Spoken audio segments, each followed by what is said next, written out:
Hello, నేను విశేషరావు. ఆకాశంలో మేఘాలు కనిపించగానే అమరావతి మునిగిపోయిందనేటువంటి విజువల్స్ సోషల్ మీడియాలో హల్చల్ చేస్తున్నాయి. మరి ఆ విజువల్స్లో నిజం ఎంత? పాత విజువల్సా, లేదంటే కొత్త విజువల్సా, లేదంటే ఇతర ప్రాంతాలకు సంబంధించినటువంటి వాటిని తీసుకొచ్చి అమరావతి మునిగిపోయిందని చెప్పి ఎడిటింగ్ చేసి చూపిస్తున్నారా అనే దాని మీద ఇప్పుడు చర్చ జరుగుతుంది. వాస్తవంగా అమరావతి రాజధాని నిర్మాణం మీద అనేక మంది వ్యతిరేకంగా ఉన్నారు. ఆ వ్యతిరేకించేటువంటి వాళ్ళు ఇప్పుడు అమరావతి వ్యతిరేక ప్రచారం చేస్తూ ఉన్నారు. ఎప్పుడు వర్షం వచ్చినా అమరావతి మునిగిపోయింది అనేటువంటి విజువల్స్ను, ఫోటోలను ప్రొజెక్ట్ చేస్తూ ఉన్నారు సోషల్ మీడియాలో. అందుకే ఇప్పుడు తెలుగుదేశం పార్టీకి సంబంధించినటువంటి మాజీ మంత్రి దేవినేని ఉమామహేశ్వరరావు కానీ, లేదంటే తెలుగుదేశం పార్టీ లీడర్లు కానీ సవాల్ చేస్తూ ఉన్నారు. మునిగిపోయిందని చెప్పి ప్రచారం చేస్తున్నారు కదా, ఆ ప్రచారం చేసేటువంటి వాళ్ళు దమ్ముంటే అమరావతికి వచ్చి నిరూపించండి, చూపించండి అని చెప్పి అడుగుతూ ఉన్నారు. ఇతర ప్రాంతాలకు సంబంధించినటువంటి వీడియోస్ని తీసుకొచ్చి సోషల్ మీడియాలో పెడుతూ ఉన్నారు. ఫోటోలు కూడా సోషల్ మీడియాలో పెట్టి అమరావతిని వీలున్నంత ఎక్కువగా డ్యామేజ్ చేసే ప్రయత్నం చేస్తున్నారు అనేది తెలుగుదేశం పార్టీ లీడర్లు చెప్తూ ఉన్నారు. ఈ నేపథ్యంలో అసలు ఫ్యాక్ట్ చెక్ ఏంటి అనే దాని మీద అబ్జర్వ్ చేస్తే అక్కడ వర్షాలు పడ్డాయి, కానీ అమరావతి ప్రాంతం మునిగిపోలేదు. కొండవీటి వాగుని అమరావతి ప్రాంతానికి ప్రవహించకుండా పొన్నూరు వైపు మళ్లించారు. అమరావతిని హైప్ చేయడానికి పొన్నూరును ముంచేశారు అనేటువంటి ప్రచారం గత 24 గంటల నుంచి కొంతమంది యుద్ధ ప్రాతిపదికన చేస్తూ ఉన్నారు ప్రచారం. కొండవీటి వాగుని గుంటూరు ఛానల్కి తరలించారు, అందుకే పొన్నూరు మునిగిపోయింది అంటున్నారు. దాని మీద క్లారిటీ ఇచ్చారు, ఇరిగేషన్ అధికారులు క్లారిటీ ఇచ్చారు, సిఆర్డీఏ క్లారిటీ ఇచ్చింది. ఇంత క్లారిటీ ఇచ్చినప్పటికీ కూడా కాదు, పొన్నూరును ముంచేస్తున్నారు అమరావతిని లేపటానికి అని చెప్పి ప్రచారం చేస్తూ ఉన్నారు. వాస్తవంగా అమరావతి నిర్మాణానికి సంబంధించి పర్యావరణ అనుమతులన్నీ కూడా ఇచ్చారు. అసలు అమరావతి రాజధాని ఆ ప్రాంతం సరైనది కాదని చెప్పి మళ్ళా వాదన ఇప్పుడు తీసుకొస్తున్నారు.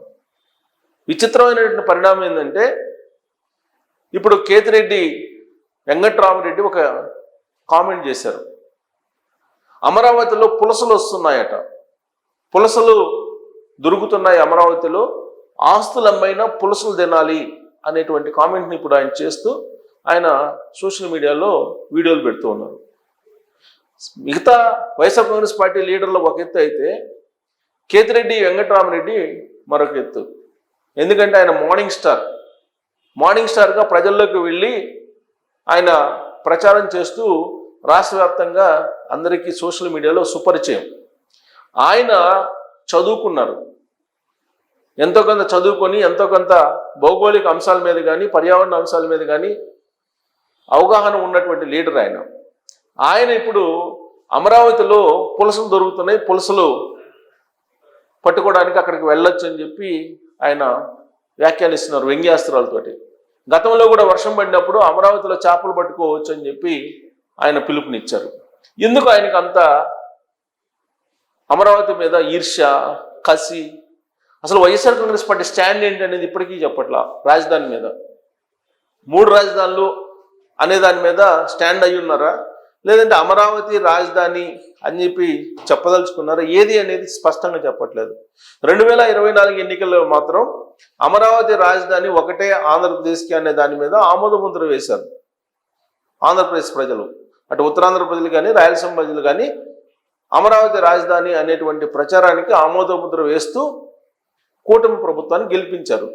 అయినప్పటికీ వైఎస్ఆర్ కాంగ్రెస్ పార్టీ వాళ్ళు అమరావతి రాజధాని నిర్మాణం ఈ వర్షాల కారణంగా ఆగిపోయింది, ఈ వర్షాలకి నీళ్ళు వచ్చి చేరింది కాబట్టి రాజధాని నిర్మాణానికి ఆ ప్రాంతం పనికిరాదు అనేటువంటి ప్రచారాన్ని తెర మీదకి తీసుకొస్తూ ఉన్నారు.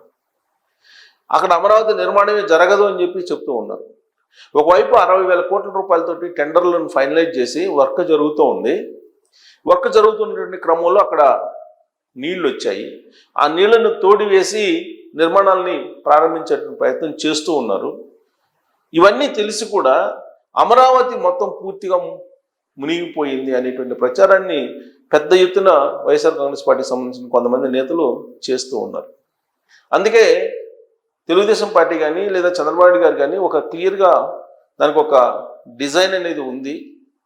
ఇప్పుడు ఏవైతే వాగులు ఉన్నాయో వివిధ ప్రాంతాల్లో అమరావతి చుట్టూ, ఆ వాగుల్లో నిండి పారేటువంటి జలాల్ని ఎత్తిపోతల పథకాల ద్వారా కృష్ణానదికి మళ్లించేటువంటి డిజైన్ కూడా చేశారు. భవిష్యత్తులో అమరావతి రాజధానికి ఇబ్బందులు లేకుండా ఉండడానికి ఇప్పుడు నిర్మాణాలు ప్రాథమిక దశలో ఉన్నాయి. సాధారణంగా మనం ఇల్లు కట్టుకునేటప్పుడు వర్షం పడితే ఇళ్ళకు సంబంధించినటువంటి పునాదుల్లో కూడా నీళ్లు నిలుస్తాయి. ఆ నీళ్ళని తోడేసో లేదంటే ఆ నీళ్లు తగ్గిపోయిన తర్వాత ఇళ్ల నిర్మాణాన్ని మళ్ళీ పునఃప్రారంభిస్తారు. అమరావతి రాజధాని నిర్మాణానికి సంబంధించి 50 అడుగుల లోతున పిల్లర్స్ని అక్కడి నుంచి వేస్తూ ఉన్నారు.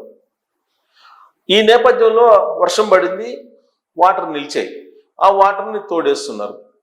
అయినంత మాత్రం చేత అమరావతి మొత్తం మునిగిపోయింది అనేటువంటి విజువల్స్, దానికి మళ్ళా బీఆర్ఎస్ పార్టీకి సంబంధించినటువంటి వాళ్ళు హైదరాబాద్తో పాటు అమరావతి కూడా మునిగిపోయింది, కేవలం హైదరాబాదే కాదని చెప్పి వాళ్ళు ఒక ప్రచారం చేయటం, ఇవన్నీ చూస్తూ ఉంటే అమరావతి మీద ఖచ్చితంగా కట్టప్పులు చాలామంది వెంటాడుతున్నారు. అమరావతి నిర్మాణం ఆపేయడానికి, అమరావతి మీద వ్యతిరేకమైన ప్రచారం చేయడానికి అనేది అర్థమవుతుంది.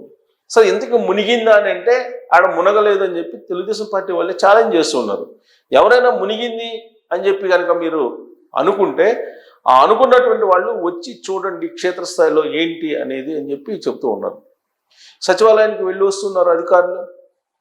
సచివాలయము సిఆర్డీఏ పరిధిలో ఉంది. విజయవాడ నుంచి గుంటూరు నుంచి సచివాలయానికి వెళ్తున్నారు. మరి అమరావతి ప్రాంతం మొత్తం మునిగిపోతే ఎలా వెళ్ళగలుగుతారు?